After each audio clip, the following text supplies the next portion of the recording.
परिजा 2 बन रहा है, मैंने सुना है। कमाली उसमें होगा? मुझे बड़ा पक्का यकीन है कमाली नहीं होगा उसमें। मैं लाहौरिया वहाँ, अरे वाह वाह वाह, लाहौर दी पैदाइश है। लाहौरिया ने तो जिंदा दिल ने।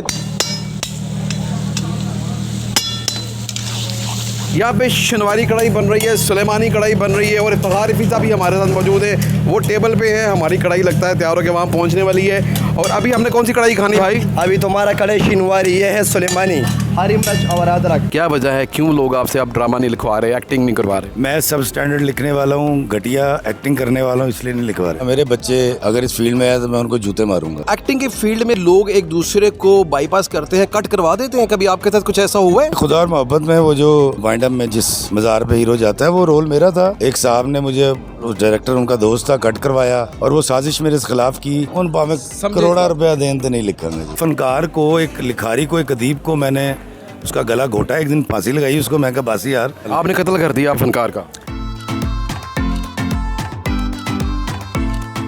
अस्सलाम वालेकुम इफ़ी भाई, क्या हाल है? वालेकुम सलाम मानिया। अरे सर देखें, कमाली साहब यहाँ खड़े हुए हैं। इफ़ी भाई कहाँ पे टेलीविज़न स्क्रीन, सफारी सूट और एयर कंडीशन कमरे, और कहाँ परिजात, कहाँ पे आपकी मशहूर नज़में, आपकी गज़लें, उसके बाद ये माथे पे पसीने, शर्ट भी आपकी पसीने से भीगी हुई है। क्या आपने एक्टिंग से तंग आके टिकटॉकिंग तो नहीं शुरू कर दी?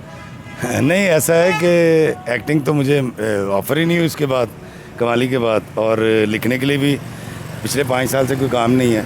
लिखने से पैसे जब आने बंद हुए मैंने एक्टिंग शुरू कर दी, एक्टिंग से बंद हो गए मैंने किताबें लिखी, उससे अगर बंद हो गए, किताबें इतनी ज़्यादा नहीं बिकती, तो अब मैं वीलॉग्स बनाता हूँ और अल्लाह का शुक्र है बच्चे पाल रहा हूँ। असल मकसद मेरा है जीना। तो आपको इतना पसीना आ रहा है तो मेरा ज़रा दिल नहीं कर रहा आपको यहाँ पे टाइम देने का। किसी जगह से ठंडी सी बोतल पीते हैं, उसके बाद आपके एक्टिंग करियर पे बात करते हैं। आपके चाहने वालों के लिए जिन्होंने आपको कमाली के रूप में देखा, उनको बताते हैं कि आपका असल फ़नी करियर कहाँ से शुरू हुआ था, अब कहाँ तक पहुँचा है और आपने ये डिसीजन क्यों लिया है। जी आए, मैं आपको बल्कि खाना खिलाता हूँ। आए चले दोस्तों, बाकी करते हैं खाने पे और बोतल शोतल पीते हैं, चाय शाय पीते हैं, अगली बात फिर करते हैं।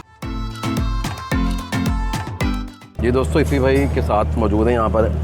हमारी कढ़ाई बन के सामने आ गई है, कढ़ाई खा रहे हैं। जैसे मैंने इफ़ी भाई को वहाँ पे पकड़ा था, वो वहाँ पे पसीने में भीगे हुए थे, कुछ बातें चल रही थी इफ़ी भाई के साथ। जब हम खाना खा लें उसके बाद उस सिलसिले को आगे कंटिन्यू करेंगे कि इफ़ी भाई ने एक्टिंग को खैरबाद क्यों कहा। इफ्तिखार रफ़ी साहब, आपके कमाली साहब वहाँ पे भाग रहे थे सड़कों के ऊपर, ट्रकों के बीच में, ट्रकों की फिल्म बना रहे थे, व्लॉगिंग कर रहे थे रात के उस पहर। मैं देखा था इतना बड़ा स्टार इस वक्त ये किस तरीके से मेहनत कर रहा है और ये क्यों कर रहा है और ये इतने अरसे से टेलीविजन स्क्रीन पर नजर क्यों नहीं आ रहा। तो मैं हाल ही में एक इंटरव्यू देख रहा था टीवी के ऊपर, तो उसमें इन्होंने कहा था कि मैंने एक्टिंग को खैरबाद कह दिया, मैंने स्क्रिप्ट राइटिंग को खैरबाद कह दिया। वो क्या वजूहत थी, आज जानेंगे इफ्तिखार रफ़ी साहब के साथ। कुछ कड़वे सच, कुछ तल्ख बातें करेंगे कि इन्होंने एक्टिंग को क्यों खैरबाद कहा। कोई ज़रूरी तो नहीं है कि मैं अगर एक पेशे से वाबस्ता हूँ तो सारी ज़िंदगी उसी को अपनाऊँ। वैसे ही मैं ज़रा सैलानी तबीयत का आदमी हूँ, तो एक मैंने कहा छोड़ दें यार एक्टिंग। ये सैलानी तबीयत क्या होती है, पहले ये बताएं। एक ऐसा शख्स जो हवाओं के साथ या मौसमों के साथ बदल जाता हो, तबीयतन वैसे एक बात कर रहा हूँ। वैसे मैं बड़ा मुस्तकिल मिजाज आदमी हूँ, वॉक भी करता हूँ, बच्चे भी मुस्तकिल मिजाजी से पालता हूँ, हज़रत इंसान की इज़्ज़त भी बड़ी मुस्तकिल मिजाजी से करता हूँ। तो बस मैंने कहा यार टेस्ट बदलें, कुछ और करें। नहीं, जो आपके चाहने वाले मैं अक्सर देखता हूँ, जब आप भी किसी जगह जा रहे होते हैं, लोग आपको मिलते हैं, आपके फैंस आपको मिलते हैं, आपसे बात करते हैं, सेल्फियाँ बनवाते हैं, वो आपको टेलीविज़न स्क्रीन पे देखना चाहते हैं। वो अक्सर लोग पहला सवाल ये करते हैं, सर आपका अगला ड्रामा कौन सा आ रहा है।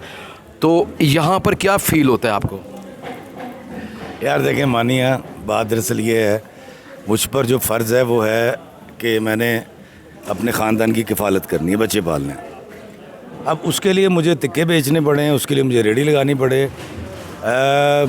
ज़रूरी नहीं है। क्योंकि देखें, एक छोटा सा अफसोस ज़रूर होता है कि यार मतलब मेरी लाइब्रेरी में कुछ शायद सैकड़ों किताबें जो मैंने पढ़ डाली और फिर मैं ड्रामा लिखना शुरू हुआ।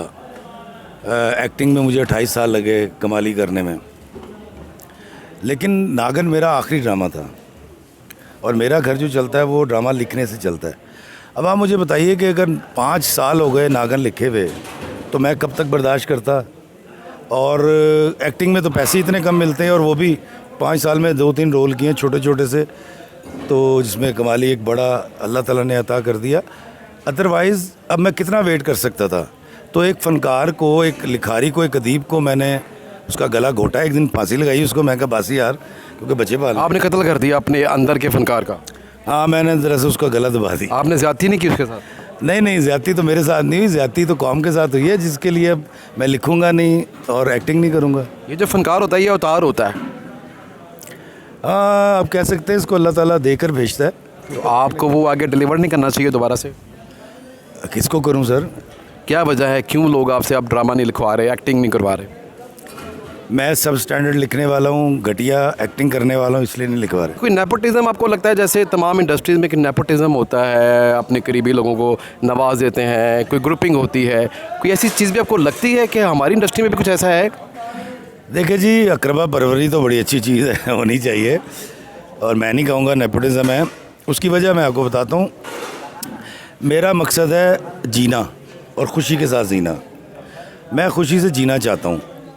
उसके लिए मैं इस बात को सारी ज़िंदगी मतलब मैं रोक लगा लूँ और डिप्रेशन में चला जाऊँ कि यार ये क्या हो गया मेरे साथ, मैंने 28 साल शोबिस को दिए और अब मैं ना लिखवाते हैं मुझसे और ना ही एक्टिंग करवाते हैं, तो मैं इसको दिल पे नहीं लगाऊंगा। तो इफ़ी भाई, इसका मतलब ये हुआ कि आपने वो जो आपकी फीलिंग थी, आपके अंदर एक्टर था, वो जो स्क्रिप्ट राइटर था जिसके लिए आपने स्ट्रगल की, आपने उसका कत्ल कर दिया। आपके लिए ज़रूरी था कि अपनी जो बेसिक्स को पूरा करना, आप उसके लिए कुछ भी कर सकते हैं। तो अब बहुत से जो नए लड़के लड़कियां इस फील्ड में आ रहे हैं, तो आप चाहेंगे कि वो भी अपने 28 साल ज़ाया करें या वो कुछ और करें?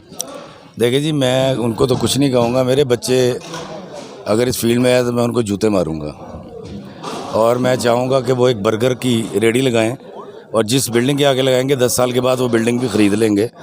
कारोबार में अल्लाह ने बड़ा वो रखा है। देखिए, मैं एक्टर जो था वो मेरी ख्वाहिश थी एक्टिंग करना। लिखने के लिए बाबा इशफाक अहमद ने मुझे कलम पकड़ाया था, इशफाक साहब।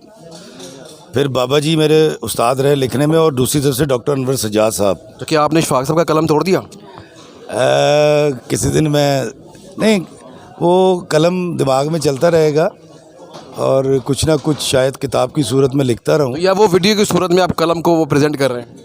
हाँ बिल्कुल, मेरे वीडियोस अगर आप देखें तो वो बाबा जी के अफकार ही हैं, और इंसानों से मोहब्बत का सूफियाना सफ़र वो तो जारी रहेगा। वो मेरी ज़िंदगी में जब तक मैं ज़िंदा हूँ रहेगा, लेकिन उन्हें मेरे को लिखा नहीं सकते, उन नहीं लिखा सकते। ये बात बहुत समझने वाली है कि ये लोग अब मुझसे लिखवा नहीं सकते। उन पावे करोड़ा रुपया देन तो नहीं लिखेंगे जी, क्योंकि मैं सब स्टैंडर्ड लिखना वहाँ।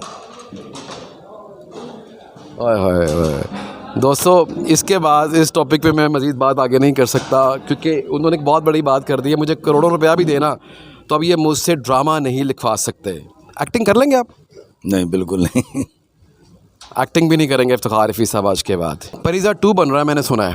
कमाली उसमें होगा अगर आपको ऑफर कराते हैं? सर, पहली बात तो ये है कि अगर परिज़ा 2 में कमाली होता तो वो कमाली को इन्फॉर्म करते, और मुझे बड़ा पक्का यकीन है कमाली नहीं होगा उसमें। कैसे? क्योंकि वो कमाली के बगैर तो परिज़ात बन ही नहीं सकता सर।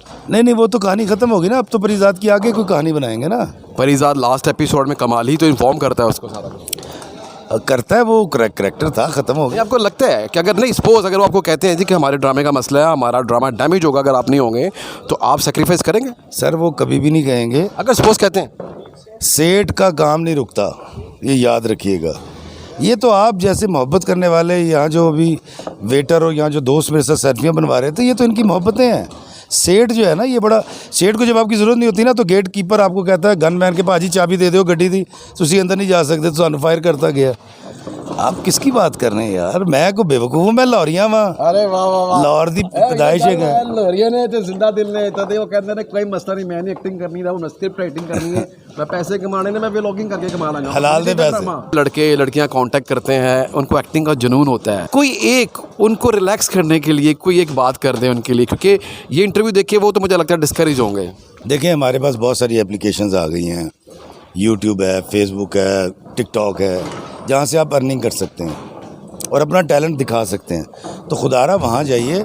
यहाँ से आप जाते हैं कश्मीर से कराची, क्योंकि सारे सेट कराची में, सारे प्रोडक्शन हाउस कराची में। अब कराची में जाके जब एक छोटा सा कमरा भी लेंगे 10-15 हज़ार रुपये से कम तो नहीं आएगा। फिर एक बेड लेंगे या एक मैट्रेस लेंगे, चाय की पतीली लेंगे, इस्त्री ख़रीदेंगे, खुदा का वास्ता है, एक आधी मोटरसाइकिल लेंगे, फिर हम वहाँ रोज़ जाएंगे काम मांगने के लिए। अब ये इस सूरत में काम मिलेगा कि आप जो है वो खूबसूरत, मतलब खूबसूरत का मतलब एक पैकेज अच्छा हो, आप अच्छे लगते हो, आपकी उर्दू बड़ी साफ़ हो, आप बड़े कॉन्फिडेंट हो, उस सूरत में आपको 4, 5, 6 साल के बाद काम मिलेगा। तो वो 5, 6 साल का खर्चा कौन करेगा? तो चले जाएं अगर आपने जाना है, रुस्वा होना है, रोज़ ख्वाब देख के रोज़ तोड़ना है। जो मैं तोड़ चुका हूँ, मैं उस डिप्रेशन से गुजर गया, आप भी गुजरें, करें। जैसे अमूमन तमाम फील्ड में होता है कि लोग आपके कॉम्पिटिटर होते हैं, तो एक्टिंग की फील्ड में भी लोग एक दूसरे को बाईपास करते हैं, कट करवा देते हैं। कभी आपके साथ कुछ ऐसा हुआ है? जी, खुदा और मोहब्बत में वो जो एक आखिरी वो जो वाइंड अप में जिस मज़ार पे हीरो जाता है, वो रोल मेरा था। एक साहब ने मुझे, उस डायरेक्टर उनका दोस्त था, कट करवाया बहुत बड़े चैनल पे और 2020 में, और वो साजिश मेरे ख़िलाफ़ की। और मेरा उस वक्त DHA भावलपुर में एक कनाल का कॉर्नर का प्लाट था, जो मुझे बावजूद गुर्बत बेचना पड़ा 40 लाख रुपए, जब 2 करोड़ रुपए का। ये करते हैं ऐसा।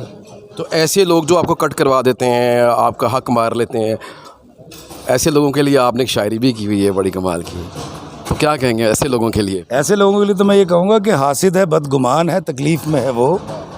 हासिद है, बदगुमान है, तकलीफ़ में है वो, या रब मेरे रकीब को सब्र जमील दे। जी बहुत शुक्रिया इफ़ी भाई। दोस्तों मैं तो इफ़ी भाई के साथ पूरी कन्वर्सेशन के बाद बिल्कुल स्पीचलेस हो गया हूँ, थोड़ा सा सीरियस भी हो गया था टॉपिक, क्योंकि जिस फील्ड में इफ़ी भाई ने इतनी एफर्ट की, एक्टिंग की, स्क्रिप्ट राइटिंग की, उनको काम मिलना बंद हो गया। वो पता नहीं क्या वजूहत थी, और इफ़ी भाई ने भी कहा कि मैंने अब इस फील्ड में काम नहीं करना, मुझे कोई करोड़ों रुपया भी दे दो, ना मैंने एक्टिंग करनी है, ना मैंने स्क्रिप्ट राइटिंग करनी है। इफ़ी भाई ऐसे ही है ना?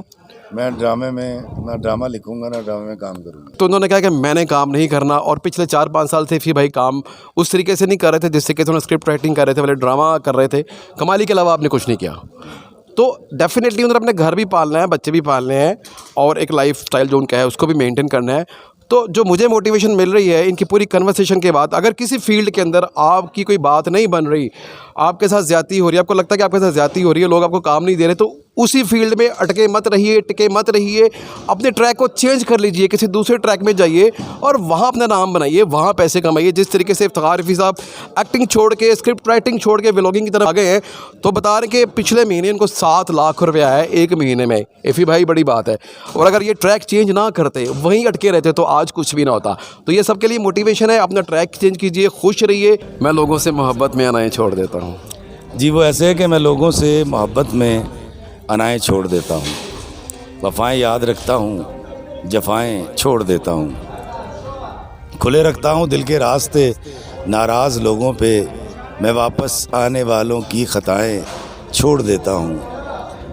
और मैं सब लोगों से मिलता हूँ, अदब से बात करता हूँ, ये शोहरत और बुलंदी की हवाएं छोड़ देता हूँ। तकब्बुर शोर करता है, करो तज़लील लोगों की, मैं अपने नफ्स की सारी सदाएं छोड़ देता हूँ। और कोई दिल को दुखाए मुस्कुरा के बात करता हूँ, कोई दिल को दुखाए मुस्कुरा के बात करता हूँ, नबी को याद रखता हूँ, ख़ताएँ छोड़ देता हूँ, मैं लोगों से मोहब्बत में अनाएँ छोड़ देता हूँ, वफ़ाएँ याद रखता हूँ, जफ़ाएँ छोड़ देता हूँ।